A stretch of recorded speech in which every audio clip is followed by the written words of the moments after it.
भजौला भन्दैमा कति कति बित्यो जन्म जनको, मरौला भन्नाको अझ पनि छैन विचार मनको।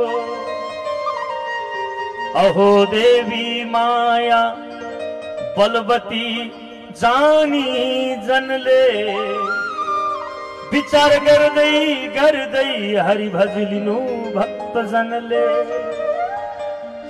भगवान को माया बडा विचित्र छ।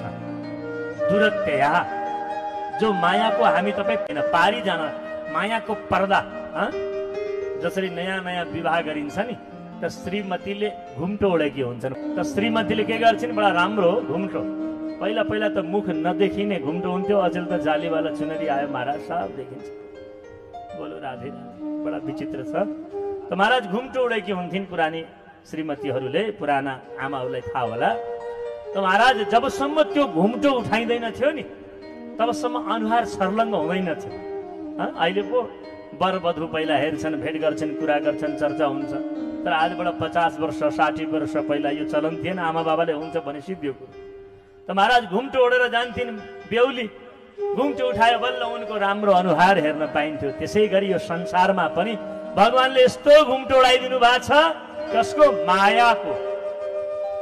देवी वेशा गुणमयी मम माया दुरत्य, पार गर्न नसकिने मायाको घुम्टो उडाइदिनु भएको छ। अब घुम्टो नखोलिकन त संसारको बाहिर केही पनि देखिँदैन।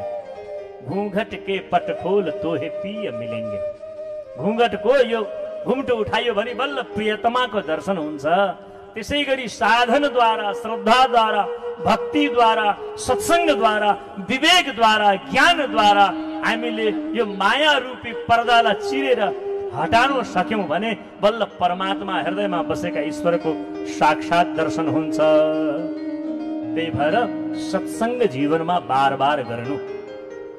सत्संग बिना सब अधूरो छ। सत्संग है एक अमृत सागर, जितना चाहो भर लो गागर।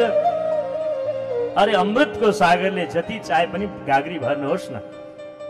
त्यही भएर कथामा आउँदाखेरि यो हृदय छ नि, मन यो ठुलो बनाएर आउनु अरे।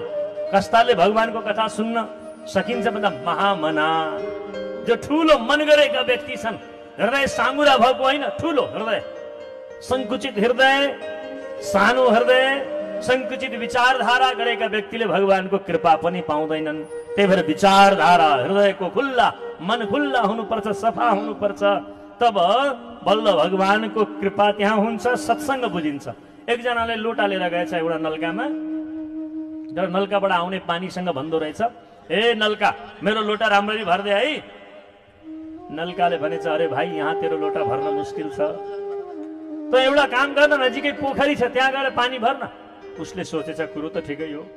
दगुर्दै पोखरी नेरी गएछ, ए पोखरी मेरो लोटा राम्ररी भर्दे है। पोखरी हाँस्दै भनेछ, सुन सुन तेरो लोटा भर्न म पनि सक्दिनँ, त एउटा काम गर, नदी बगिरहेछ नि त्यहाँ पुग। दगुर्दै नदी नेरी गएछ, नदीलाई गएर भनिन्छ, ए नदी मेरो यो लोटा भर्देऊ न राम्ररी। नदीले भनिन्छन्, भाइ लोटा भर्न यहाँ आइ, समुद्र नजिक जानुपर्छ, मसँग अलि म सक्दिनँ, तिमी जाऊ समुद्र नेरी। दगुर्दै समुद्र नेरी गएछ। समुद्रले हाँस्दै भनेछ, अरे मूर्ख, अरे दुर्भागी, लोटा लिएर आइस मनेरी आउँदाखेरि कमसे कम 10, 20, 50 हजार लिटर पानी भर्ने कुनै ठुलो भाँडो ल्याउनु पर्थ्यो। यो लोटा त सामान्य नल्काले भरिदिन्थ्यो। भन्नु खोजेको अर्थ हो, यो अमृत हो, अनन्त समुद्रको अमृत। संकुचित लोटा जस्तो हृदय ल्याउनु भयो भने यहाँ हास्य पात्र मात्रै बनिन्छ। त्यही भएर हृदय ठुलो ल्याउने, सानो हृदय ल्याएर ल भरिदिनुहोस् भन्ने कति समाएर लिएर जानुहुन्छ र? यत्रो पात्र ल्याउनु हो भने जति कथा भने पनि, सत्सङ्ग भने पनि थोरै लान सकिन्छ। त्यही भएर विशाल महामना, ठुलो मन, ठुलो हृदय, ठुलो चित्त ल्याउनु हो भने बल्ल भगवानको अनन्त कथा यहाँ हजुरले प्राप्त गरेर लान सक्नुहुन्छ। भक्तवत्सल भगवानको